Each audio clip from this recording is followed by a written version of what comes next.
اعوذ باللہ السمیع العلیم من الشیطان اللعین الرجیم بسم اللہ الرحمن الرحیم الحمدللہ الذی علا بحولہ ودنا بطولہ مانع کل غنیمت و فضل و کاشف کل عظیمت و عزل احمدہ علی عواطف کرمہ و ثواب نعمہ وَأُؤْمِنُ بِهِ أَوَّلًا بَعْدِيًّا وَأَسْتَهْدِيهِ قَرِيبًا هَادِيًّا وَأَسْتَعِينُهُ قَادِرًا قَاهِرًا وَأَتَوَكَّلُ عَلَيْهِ كَافِيًا نَاصِرًا الصَّلَاةُ وَالسَّلَامُ عَلَى الْحُسَيْنِ وَعَلَى رَبِّ الْحُسَيْنِ وَعَلَى جَدِّ الْحُسَيْنِ وَعَلَى أَبِّ الْحُسَيْنِ وَعَلَى أُمِّ الْحُسَيْنِ وَعَلَى أَخِيِّ الْحُسَيْنِ وَعَلَى أَوْلَادِ الْحُسَيْنِ وَعَلَى أَصْحَابِ الْحُسَيْنِ وعلى شیعة الحسین وعلى محب الحسین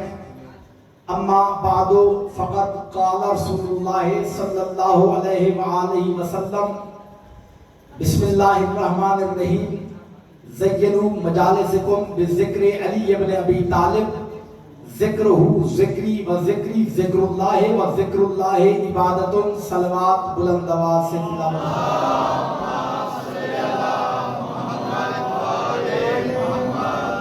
نعرہ تکبیر.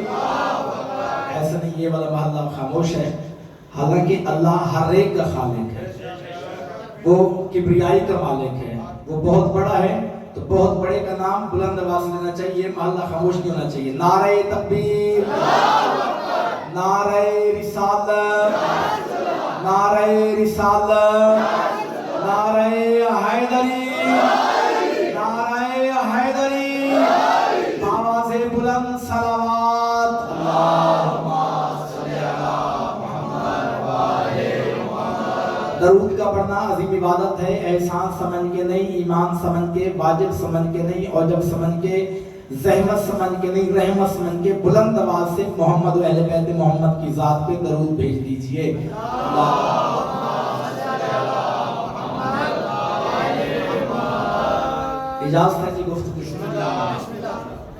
عشرہ محرم حرام 1445 ہجری امام برگس دائے حق کوٹ لذات کشمیر شاہی ملدہ میں عشرے کی آج آپ 5ویں گفتگو سماعت فرما رہے ہیں. مجھے تو رات ہی پتہ چلا اور دل میں بڑی خوشی ہوئی، کسی نے بتایا کہ جناب مولانا آپ کے جو سامعین ہیں، سامعین میں سے بس جعفری صاحب کے جو ریلیٹیو ہیں وہی بس تشیعوں میں سے ہیں، باقی جتنے بھی سامعین ہیں سارے سنی آپ کو سننے کے لیے آتے ہیں.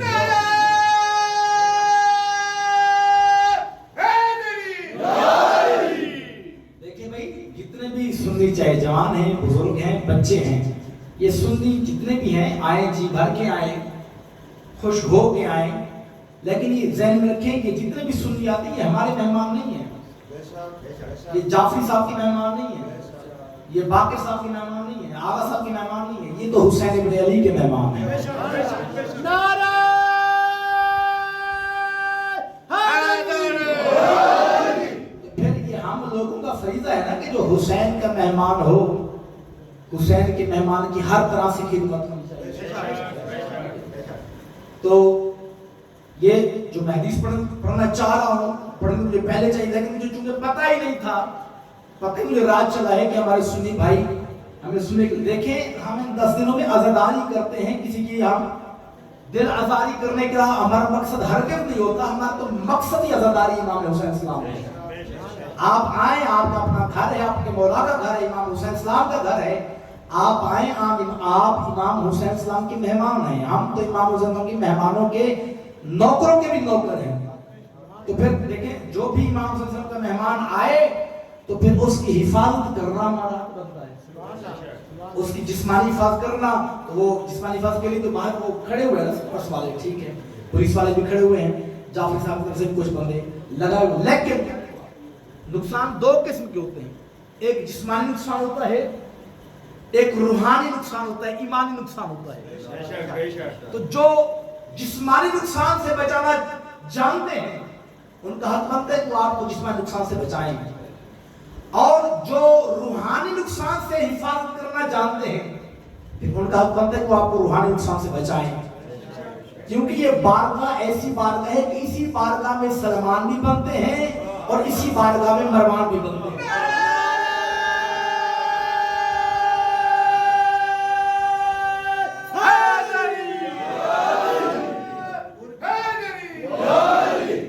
اور میں نے بھائی جی پہلی مجلس سے جو میں نے موضوع رکھ دیا ہے کہ فضائل محمد اہل بیت محمد، فضائل علی، فضائل سیدہ، فضائل حسن، فضائل حسین، 55 پاک کی فضائل، 12 کی فضائل، 14 کی فضائل، یہ فضائل میں نے پڑھنے ہیں. اور میں نے پہلے کہا کہ بارگاہ ایسی بارگاہ کہ اسی بارگاہ میں سلمان بھی بنتے ہیں، اسی بارگاہ میں مروان بھی بنتے ہیں، اسی بارگاہ میں شیطان بھی بنتے ہیں. تو میں نہیں چاہتا کہ کسی کا روحانی نقصان ہو، کیونکہ جو بندے پہلی دفعہ یہاں پہ آ جائے، شیعہ تو سنتے رہتے ہیں فضل اپنے مولا کے، اب جو ہمارے دوسرے بھائی آ جائیں وہ مولا علی کا ایک بلندی والا ایک فضیلت سن لیں، پھر بعد وہ ذہن میں شک کریں کہ یار یہ کیسے ہو سکتا ہے، یا انکار کر دیں تو نقصان تو ہو گیا. بس اسی چیز کو آج میں نے تھوڑا سا آپ کے ہاں گوش گزار کرنا ہے، اس کے بعد میں اپنے موضوع پہ آ جاؤں گا. حدیث رسالت مآب ہے. اچھا پہلے حوالہ سماعت فرما لیں.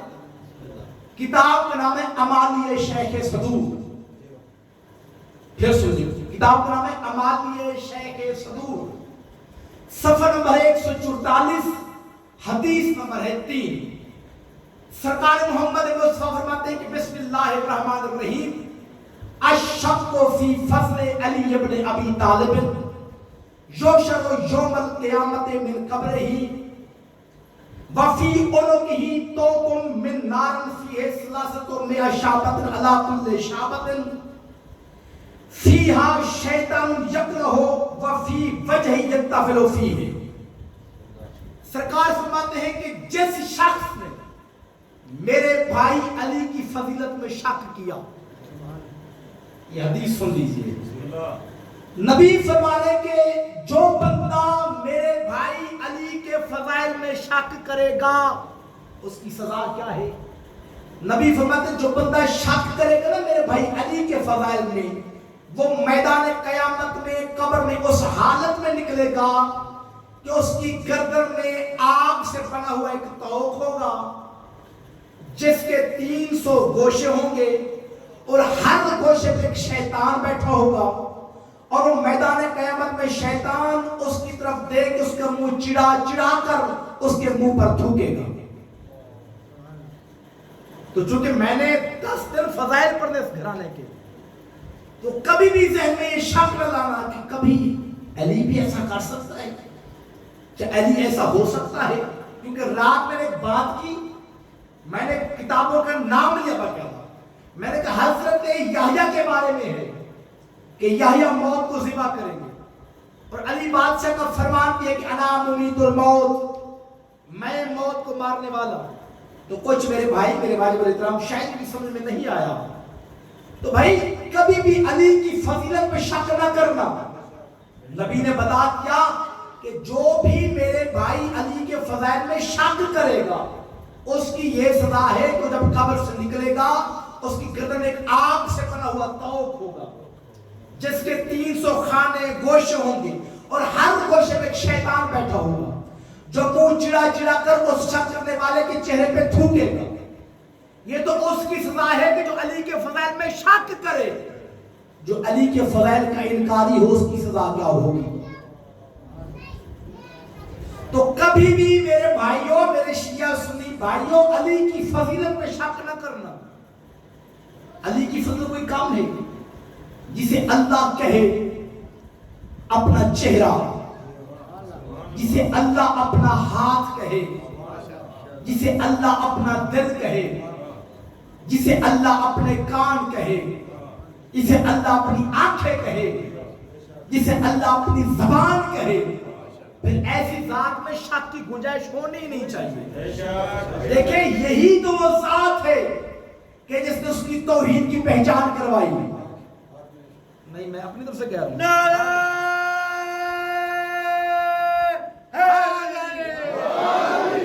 نہیں جو بندے خاموش ہو کے سن رہے ہو مجھے یہ بتاؤ کہ حدیث قدسی نہیں کہ كنت كنزا مخفيا فأحببت أن أعرف فخلقتك يا محمد، کہ اللہ کہتے ہیں میں تو چھپا ہوا خزانہ تھا مجھے تو کوئی جانتا ہی نہیں تھا، میں چاہتا تھا کہ میری جان پہچان ہو، مجھے کوئی جانے، مجھے کوئی پہچانے۔ تو اے میرے حبیب، میں نے اپنی پہچان کے لیے تجھے خلق کیا۔ نعرہ حیدری، تاکہ میں پہچانا جاؤں، اس لیے میرے حبیب تجھے خلق کیا۔ اور تیرے نبی کا یہ فرمان ہے کہ انا و علی من نور واحد، کہ میں اور علی ایک ہی نور سے ہیں۔ تو یہ تو خدا کی توحید کی پہچان کرانے کے لیے آئے ہیں، نبوت کو بچانے کے لیے آئے ہیں، دین اسلام کی حفاظت کے لیے آئے ہیں۔ کون سا دین اسلام؟ جس دین کے ہم سب ماننے والے ہیں، جو دین ناسخ ادیان عالم ہے، یعنی کہ جو دین آیا تو باقی دین ناسخ ہو گئے، پھر یہ دین چھا گیا۔ جو دین ناسخ ادیان عالم ہے، جو دین فقط کامل نہیں بلکہ اکمل ہے، جو خاموش بیٹھے ہو، جس دین کا نام اللہ نے اسلام رکھا ہے، جس کے آئین کا نام اللہ نے قرآن رکھا ہے، جسے ترتیب دینے والے کا نام رحمان ہے، جسے پہنچانے کے لیے محمد جیسا انسان ہے، جس کی بات کے ماننے کا نام اللہ نے ایمان رکھا ہے، جس کی بات سے انکار کرنے کا نام اللہ نے بہتان رکھا ہے، پھر اسی دین کے محافظ کا نام اللہ نے کل ایمان رکھا ہے، پھر کل ایمان کے ابا کا نام اللہ نے حضرت عمران رکھا ہے۔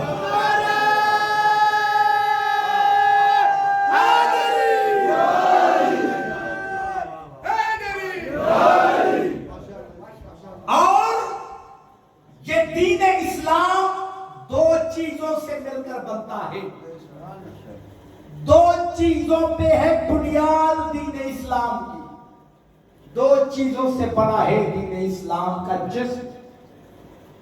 دین اسلام کا جسم دو چیزوں سے مل کر تشکیل بنتا ہے، شکل میں آتی ہے دین اسلام کی جسامت، ایک شکل بنتی ہے دو چیزوں سے۔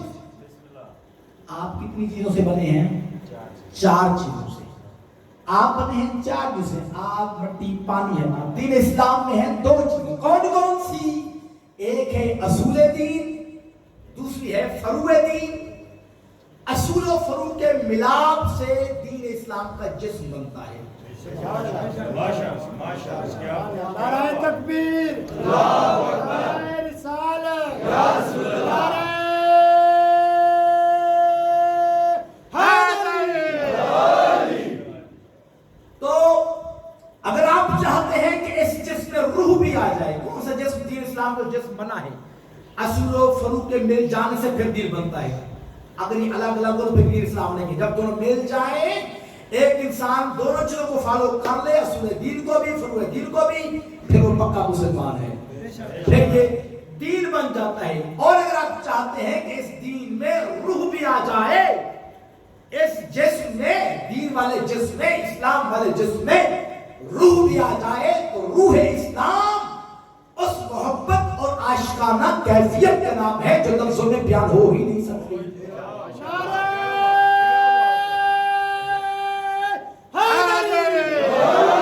دیکھیں میں بالکل سلیس آسان کر کے، تاکہ میرے پچھلے بزرگ بھائی میرے ساتھ دیں۔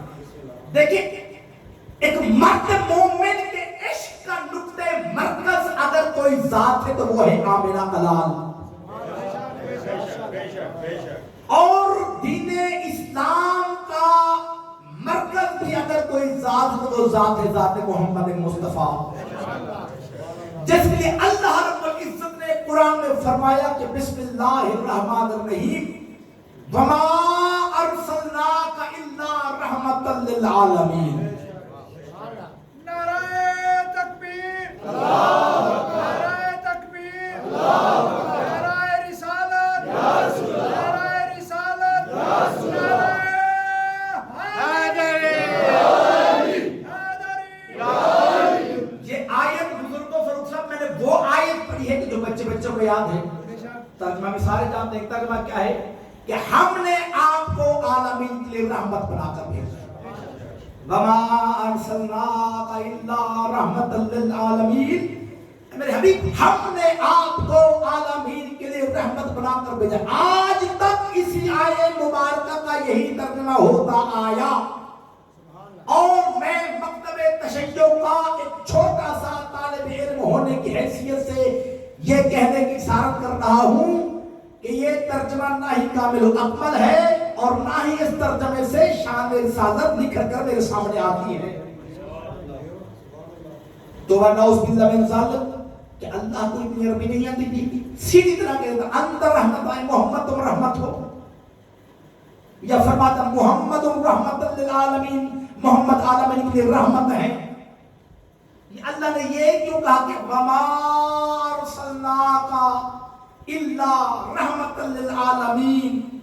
چلو یہ تو ترجمہ آپ نے ویسے کیا, اب لفظی ترجمہ کرتے ہیں, آپ میرا ساتھ دیجیے گا, بڑا لطف آئے گا. لفظی ترجمہ میں ترجمہ کروں آپ نے بتا رہے, ٹھیک ہے. وا کا مطلب ہے اور, ما کا مطلب ہے نہیں, وما اور نہیں, ارسلناک میں نے آپ کا ارسال کیا, الا مگر رحمت للعالمین عالمین کے لیے رحمت بنا کر. یہ ہے لفظی ترجمہ کہ اور نہیں بھیجا میں نے آپ کو مگر عالمین کے لیے رحمت بنا کر. پھر سنیں, اور نہیں کیا میں نے آپ کا ارسال مگر عالمین کے لیے رحمت بنا کر. اب یہاں پہ سوچنے والی بات ہے کہ اللہ کو اتنا لمبا چکر لگا کر آنے کی ضرورت کیا پڑ گئی تھی.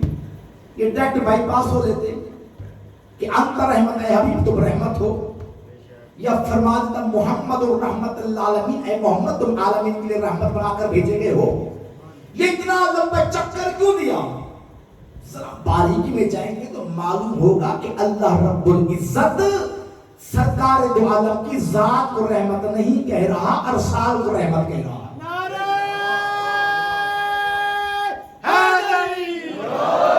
آپ سمجھے نہیں, دیکھیں ارسال کو رحمت کہہ رہے ہیں, ان کے بھیجے جانے کو رحمت کہہ رہے ہیں. ارسال ایک صفت ہے, اور صفت محتاج ہوتی ہے موصوف کی. بھائی بزرگوں میں خطیب ہوں, خطابت میری صفت ہے اور یہ خطابت محتاج ہے میری. اگر میں ہی نہیں تو خطابت کون کرے گا؟ تو اللہ کہہ رہے کہ اے میرے حبیب یہ جو تیری صفت ہے نا, صفت کون سی؟ ارسال. ہم نے تمہاری صفت کو رحمت بنا دیا ہے, اور میں نے کہا کہ صفت محتاج ہوتی ہے موصوف کی. خطابت صفت ہے, میرے پاس موصوف ہے, اس صفت کا مالک ہے. اے میرے حبیب یہ جو صفت ہے نا, صفت ارسال, ہم نے تمہاری صفت کو رحمت بنا دیا. میرے شیعہ سنی دوستوں, کوٹلی آزاد کشمیر کے دوستوں, پھر میں یہ کیوں نہ کہہ دوں کہ جس نبی کی صفت رحمت ہو اس نبی کی ذات کتنی بلند ہوگی.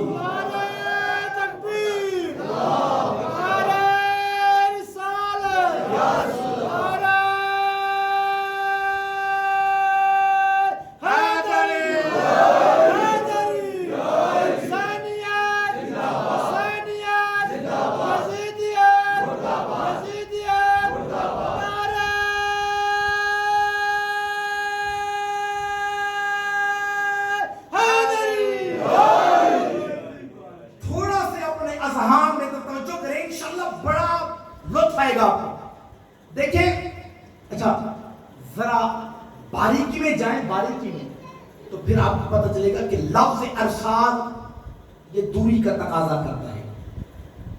لفظ ارسال ذرا دوری کو چاہتا ہے, دوری کو تلاش کرتا ہے. لفظ ارسال جہاں بولا جائے گا, لفظ ارسال چاہتا ہے کہ دوری ہونی چاہیے. میں ایک مثال دیتا ہوں, میں اب یہ کہہ دوں کہ میں نے اس بچے کو آپ کے پاس بھیجا, آپ نے مولانا کا دماغ خراب, وہ پہلے ہی میرے پاس بیٹھا ہوا ہے, اور میں کہتا ہوں میں نے اس بچے کو باہر جعفری صاحب کے پاس بھیجا, ان کا میں نے ارسال کیا جعفری صاحب کے پاس, تو یہ دوری پڑ گئی نا, یہاں سے جائیں گے دور جعفری صاحب کے پاس. اور اگر میں کہتا ہوں کہ میں نے اس بچے کو باقر صاحب کے پاس بھیجا, تو آپ سب کے مولانا دماغ خراب ہو گیا, پاگل ہو گیا, پاس تو بیٹھے ہیں. تو بھائی لفظ ارسال یہ دوری کا تقاضا کرتا ہے, دوری کو چاہتا ہے, دوری کا متلاشی ہے. لہذا آپ اس وقت تک لفظ ارسال نہیں بول سکتے جب تک آپ دوری اختیار نہ کر لیں, جب تک آپ دور نہ کر دیں.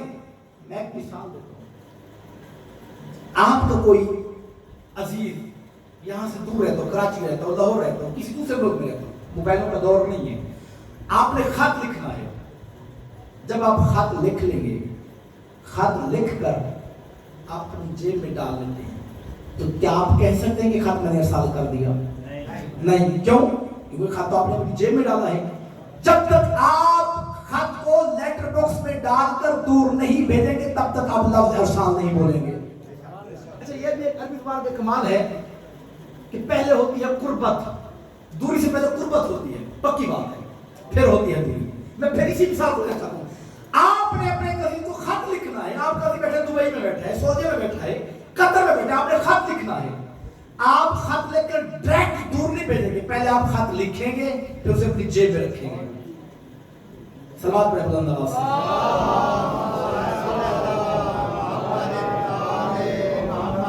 بھائی آپ نے کسی کو پیغام بھیجنا ہے تو پہلے خط لکھیں گے نا. خط لکھ کر اپنے جیب میں ڈالیں گے، اپنے سینے کے قریب کریں گے، اسے قریب کریں گے. تو پہلے ہوتی ہے قربت، پھر ہوتی ہے دوری. پہلے ہوتی ہے قربت، پھر ہوتی ہے دوری. قریب ہونے کو کہتے ہیں ولایت اور دور بھیجنے کو کہتے ہیں رسالت.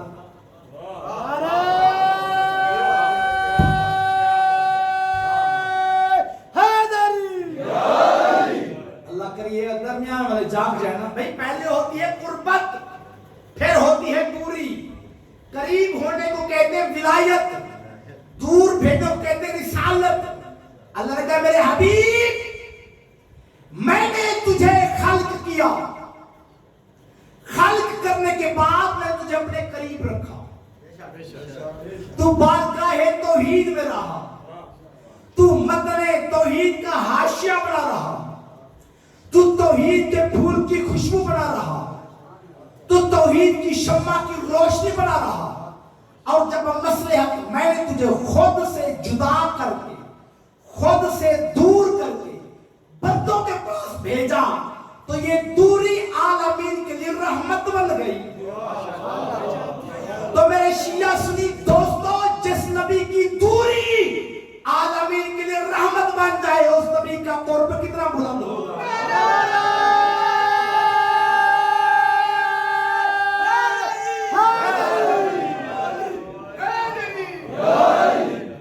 یہ عربی زبان کا کمال، اس میں دونوں معنی چھپے، قریب کرنا بھی، دور بھیجنا بھی. قریب ہونے کو کہتے ہیں ولایت، دور بھیجنے کو کہتے ہیں رسالت.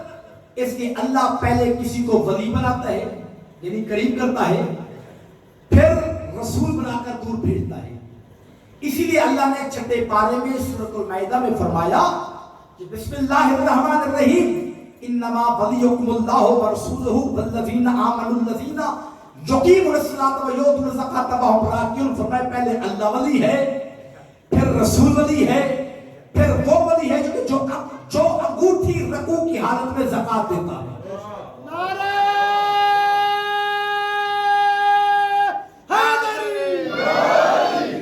پہلے اللہ ولی، پھر رسول ولی، پھر وہ ولی کے جو بطور زکات انگوٹھی کو بطور زکات رکوع کی حالت میں ادا کرتا. دیکھیں پڑھے لکھے ذات پڑھے تو سمجھ گئے ہوں گے.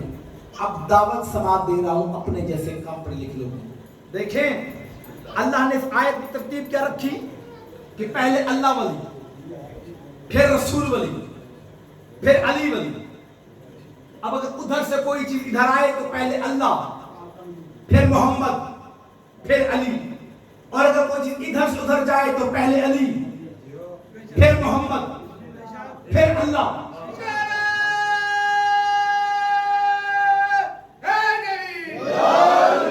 میں چاہتا ہوں کہ بچے بھی سمجھے میری گفتگو. بچے تک دیکھیں، میں حیران تو باقی سب زمانہ اتنا بلند ہو گیا ہے کہ ہر شے میں کئی طرح کے تغیر اور تبدل پیدا ہو گئے، ہر شے میں تبدیلیاں آ گئی ہیں. تو کیا کوئی مولوی یا کوئی سائنسدان یہ نہیں کر سکتا کہ یہ مہینوں میں تبدیلی کر دے؟ یہ جو مہینہ ہے رجب کا، پھر شعبان، پھر رمضان. رجب ہے علی کا مہینہ، شعبان ہے محمد کا مہینہ، رمضان ہے اللہ کا مہینہ. یہ مہینوں میں تبدیلی ہونی چاہیے کہ پہلے ہو رمضان، پھر ہو شعبان، پھر ہو رجب. کیوں؟ کیونکہ بھائی رمضان ہے اللہ کا مہینہ، پہلے اللہ کا مہینہ ہونا چاہیے.